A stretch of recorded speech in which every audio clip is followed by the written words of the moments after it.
Pues muchas gracias por invitarme a este foro, lo veo maravilloso, muchas gracias por el espacio. Simplemente quiero presentarles en muy breves minutos un resumen de una experiencia que hemos hecho en torno a la gestión cultural. Y voy a decir una cosa con todo respeto de mi gran amigo don Jairo, quien hizo una presentación maravillosa iniciando el foro, porque lo que quiero poner es simplemente unos breves ejemplos de cómo aterrizar lo que Jairo nos enseñó y lo que nos enseñaron las otras personas que han venido hablándonos acá. Simplemente es lo que quiero, mostrar unas imágenes de cómo aterrizar eso, cómo nosotros hemos vuelto eso menuda, cómo hemos vuelto eso algo comible, cómo hemos bajado eso del discurso para que lo entiendan los niños, los jóvenes y los turistas. Eso es lo que simplemente quiero mostrar acá. Indiscutiblemente que nuestra subregión de embalses tiene ahora es una nueva geografía hidráulica regional y eso nos transformó, en especial a Guatapé, El Peñol, San Rafael y San Carlos. Hubo una transformación abrupta del paisaje por la imposición de una nueva geografía hidráulica. Ni en El Peñol ni en Guatapé nos preguntaron, ¿ustedes quieren embalses? Que mire que el área metropolitana está urgida de energía. Nada de eso. A nosotros se nos impuso eso. El desarrollo nos impuso una nueva geografía y hoy estamos ante esa nueva realidad. Y ante esa realidad de la que todavía hoy en el siglo XXI recibimos unos grandes coletazos, pues tiene que haber una respuesta cultural. Tiene que haber una respuesta cultural, no nos podemos quedar quietos ante eso. Tiene que haber una reinterpretación del mundo, tiene que haber una recuperación de la memoria, tienen que haber unas nuevas dinamizaciones culturales. Máxime en esta bella localidad donde asistimos al fenómeno de la gentrificación.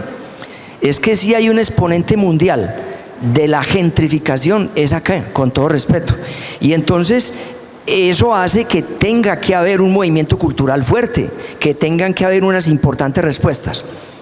Hace 8 días estábamos en la Academia Antioqueña de Historia haciendo una celebración muy importante y una conclusión muy importante de todo ese foro ya con 47 historiadores era la siguiente: los pueblos que se aferran a los íconos de su identidad y su memoria difícilmente sucumben.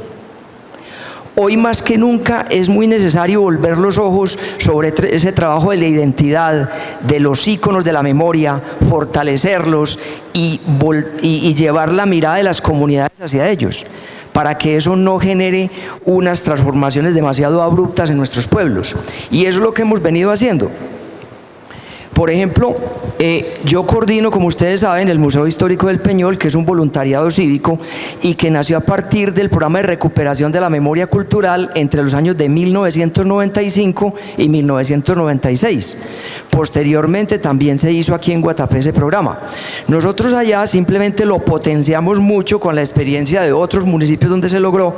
Esta es una imagen de nuestro viejo Peñol, el pueblo que perdimos hace 44 años.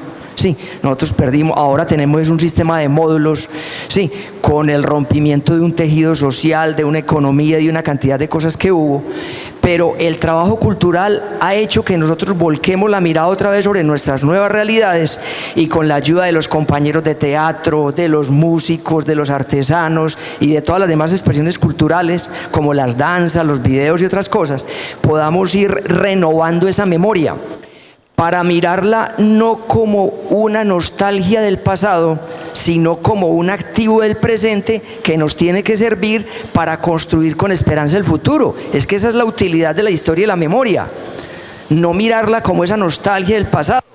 No lloremos sobre unos zócalos que nos hicieron los antepasados. Hombre, ¿eso qué significa hoy para los jóvenes? ¿Qué significa eso hoy? ¿Cómo con eso podemos potenciarnos a otras cosas, a otras miradas del mundo, en el arte, en la cultura, en la economía, como se está haciendo? Sí, entonces lo que hicimos nosotros fue simplemente con la ayuda del Instituto de Cultura, que en esa época se llamaba Dirección de Extensión Cultural Departamental, hacer 10 investigaciones en materia de historia, de medio ambiente, de arquitectura, de recreación, de educación, de deportes. 10 investigaciones se hicieron. Ahí nos ayudó mucho un gran personaje de aquí de Guatapé, don Julio Ernesto Jiménez. sí, que en paz descanse, quien falleció en el año 2010 y por quien en el Peñol guardamos una enorme gratitud. Don Julio Ernesto Jiménez, hijo de esta linda comunidad, estuvo 12 años leyendo los archivos históricos de Antioquia, allá en el Palacio de la Cultura, y tradujo todo lo del Peñol y Guatapé. Con lo que nos facilitó del Peñol, nosotros construimos los acervos del museo hoy. Sí, acá en la Biblioteca de Guatapé entiendo que reposan también lo que transcribió sobre la memoria histórica de Guatapé. Allí hay dos imágenes bien distintas, el éxodo del viejo Peñol en el 78 y lo que es hoy el nuevo Peñol. Sí, eso es. Entonces, con ese trabajo nosotros lo visibilizamos en la forma de un museo que es un simple voluntariado cívico. Hace 26 años tenemos el museo donde cada mes hay una exposición distinta sobre arte, historia, medio ambiente, y alrededor de cada exposición hay una agenda cultural, películas para los niños, talleres para los preadolescentes, conferencias para los adultos, programas de televisión, programas de radio, museografías activas, visitas guiadas alrededor de cada exposición. Por ejemplo, el pasado sábado abrimos una exposición de arte naif. Arte naif. ¿Y qué tiene que ver el arte naif? Eso que es como tan mexicano con nosotros aquí en el Oriente. Pues es que resulta que arte naif era la decoración de las pastas de los cuadernos escolares. Esas figuritas de esas niñas con unos ojos grandes, estilizados, con unas filigranas todas hermosas que hacen soñar los niños y las niñas. Eso es el arte naif, y desde el sábado tenemos una exposición sobre eso, y entonces eso se constituye hoy en un reto para nuestros artistas, sobre la disciplina, la creación artística, lo que significan las nuevas miradas del arte. Este año, por ejemplo, en junio, celebramos los 80 años de estudios del batolito antioqueño. Nos une a nosotros con Guatapé el batolito antioqueño. Estas rocas que tenemos del Marial, el Peñón de Guatapé, Peñolcito San Vicente, Tabón San Carlos, estuvimos celebrando los 80 años de estudios del batolito antioqueño, con una agenda cultural maravillosa. Pues tan maravillosa que de la Facultad de Minas de la Universidad Nacional nos llamaron y nos dijeron que por qué le estábamos haciendo Semana Santa al batolito antioqueño. Se vincularon precisamente con unas conferencias, con unos talleres, e hicimos cosas maravillosas. Hace poquito cerramos una exposición muy interesante sobre el mar. El mar, pero es que aquí lo quiere desembalse. Sí, es que ahora en febrero vamos a tener el mar a 6 horas de Guatapé, a 4 horas de Medellín. ¿Cómo no preparar la gente para ir al mar, para que vea el mar como patrimonio cultural, como patrimonio natural, como una riqueza? Porque en estos pueblos, voy a decir algo con todo respeto, en estos pueblos lamentablemente la gente ve el mar como un sitio de orgías, la playa, el trago, la fogata, la amanecida, la amante de turno. Eso es el mar, desgraciadamente para el pueblo. Nosotros quisimos hacer una mirada sobre eso y llevamos una exposición sobre el mar en un pueblo donde no hay mar, tratando de enseñar qué son las riquezas del mar. Y para nosotros fue increíble que nos llamaran a ofrecernos conferencias. El Club de Leones de Medellín dijo: ¿qué es esa maravilla? ¿Qué necesitan? Nos mandaron biólogos marinos, profesores de buceo, y nos dictaron unas conferencias maravillosas. Detrás de eso llamó la Armada Nacional de Cartagena. ¿Qué necesitan? Nos mandaron un oceanógrafo a dictar una conferencia de oceanografía donde no hay mar. La gente entendió, todos los que participaron en la conferencia, que el mar empieza cuando usted vacía el sanitario de la casa. Cuando usted abre el lavamanos, ahí empieza el mar. Y con eso generamos museología social.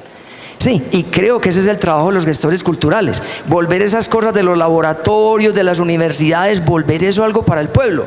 Esa ha sido nuestra experiencia, modestamente, en compañía con muchas instituciones que nos ayudan. En el arte, como lo mencionaba nuestro amigo Jairo, claro, pero no es solamente el arte local. La Declaración de México sobre la Cultura de 1975 dejó claro que cuando una cultura se encierra en sí misma, languidece, se muere, y ejemplos de eso tenemos por todo el país. Por todo el país tenemos ejemplos.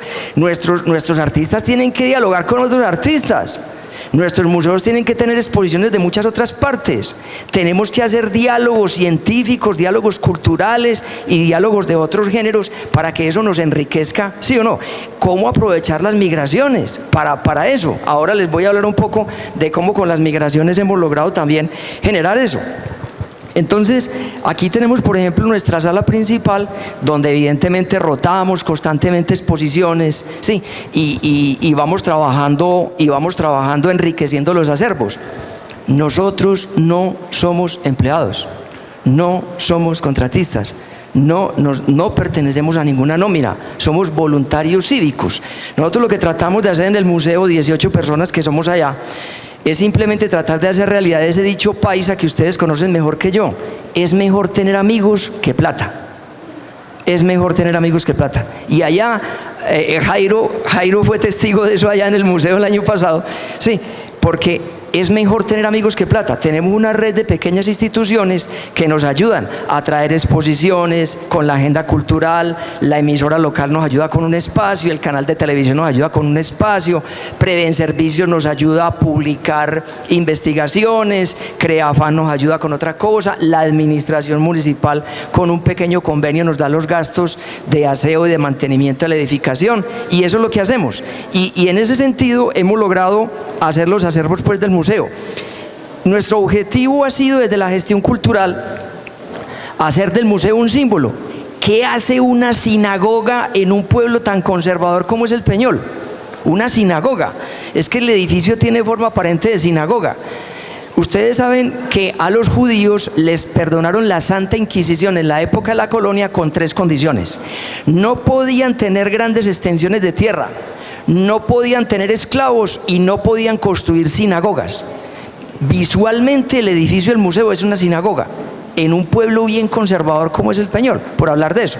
Esto de por sí es ya un acto de rebeldía contra un discurso, pero es el acto de la rebeldía de que hablábamos ahora, es la confrontación, es el hecho de poner en escena otros discursos, de poner en escena otras realidades, sí, y eso lo hemos venido haciendo en compañía con otras instituciones y grupos culturales de la localidad.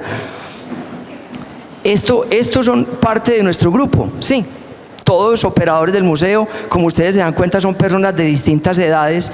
Es un grupo muy intergeneracional y se quiere que sea así porque eso alimenta discursos. En nuestro grupo hay personas que no están ahí en la fotografía, ahí hay personas de 78 y 79 años. Pero que ustedes supieran lo que enriquece eso culturalmente, lo que enriquece eso, es decir, lo que significa eso en un guión expositivo, ¿no es cierto? El año anterior estuvimos celebrando pues los 25 años del museo, a eso corresponde esta imagen. Nosotros somos vigías del patrimonio cultural. Tenemos, a ver, aquí se me escapó. Tenemos un plan museológico a 10 años.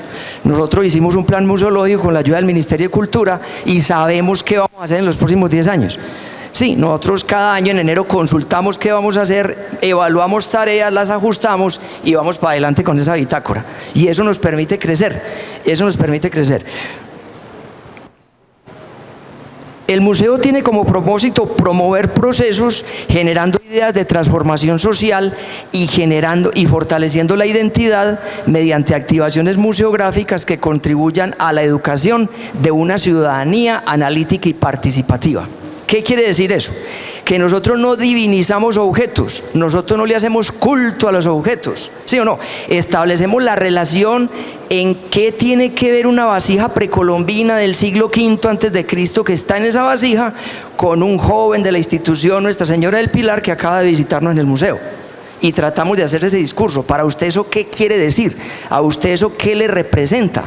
¿Por qué el indígena no tenía ni el plástico, ni el vidrio, ni el acero del cual hoy es su vasija?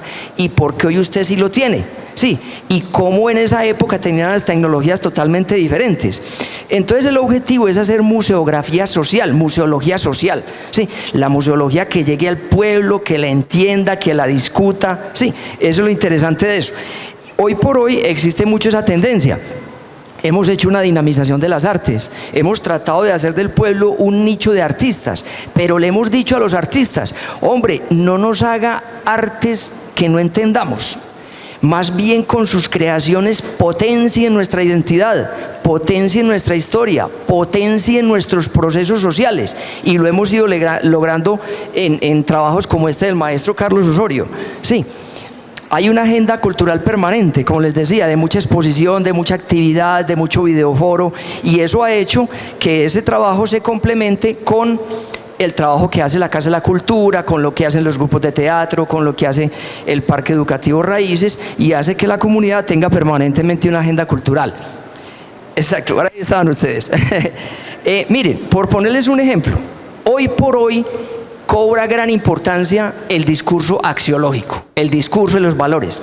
En una institución educativa como estas, todos los días se habla de eso. Es que mire, la vida, los valores, por toda parte. Sí, ¿qué hicimos nosotros? ¿Quién de ustedes no le tocó llenar el álbum de figuritas de chocolatina Gel? El coleccionismo es una maravilla, es que eso apasiona. Pues nosotros nos valimos de eso y ya hemos hecho 2 álbumes. Hicimos un álbum que se llamaba el álbum de la identidad del Peñol, donde a los muchachos les poníamos la historia, el origen del pueblo, las colecciones museográficas, las instituciones. Y este fue uno que hicimos ahora hace año y medio, que se llamaba Los valores de la gente del Peñol.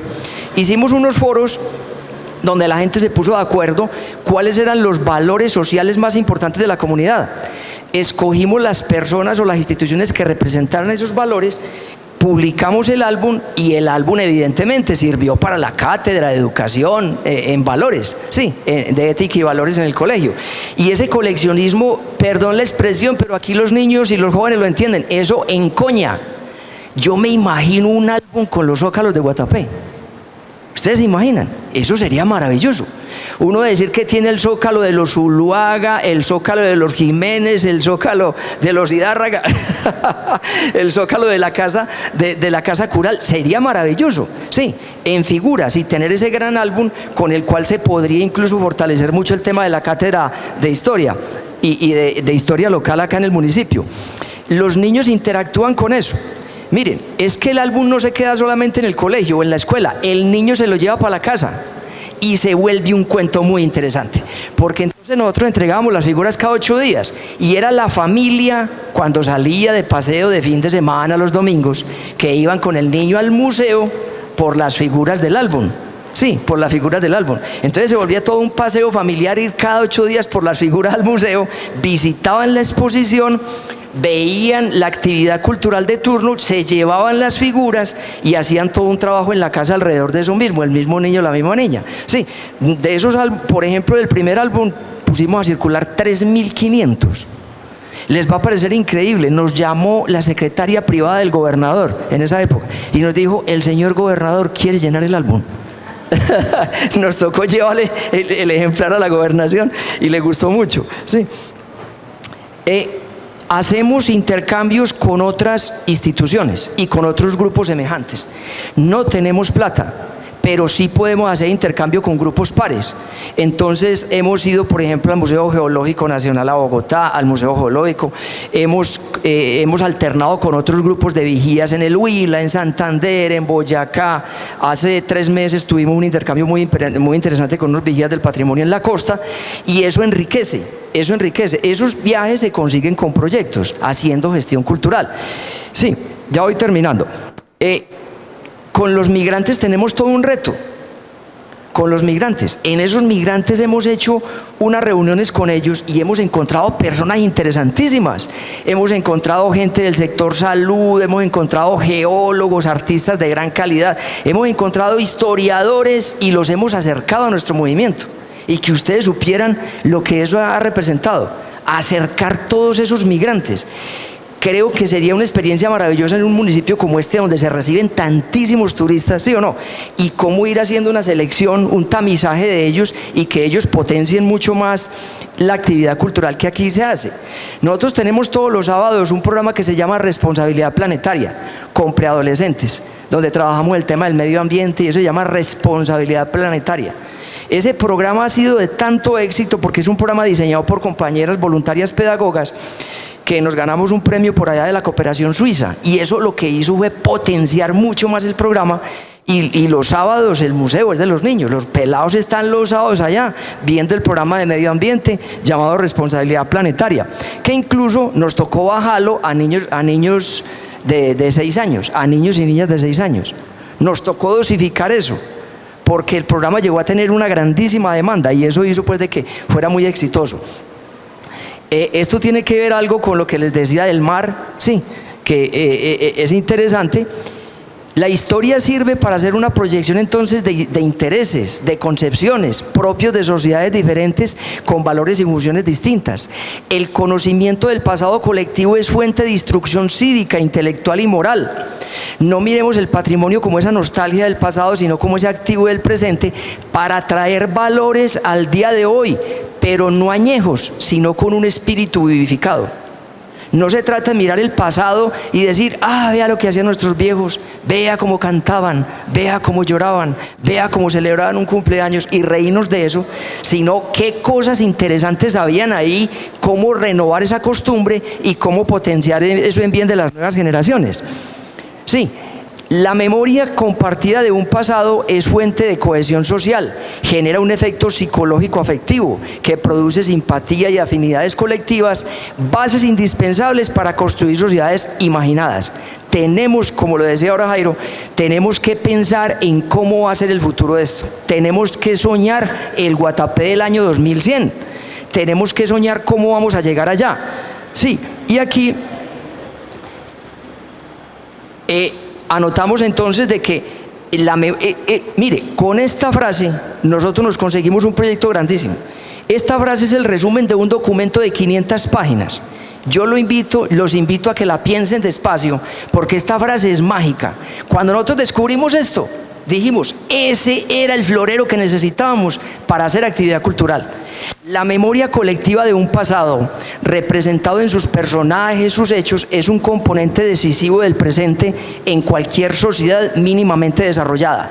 Esas vivencias están en los bajos sustratos de la memoria y constituyen las bases de básico para construir cualquier proceso social.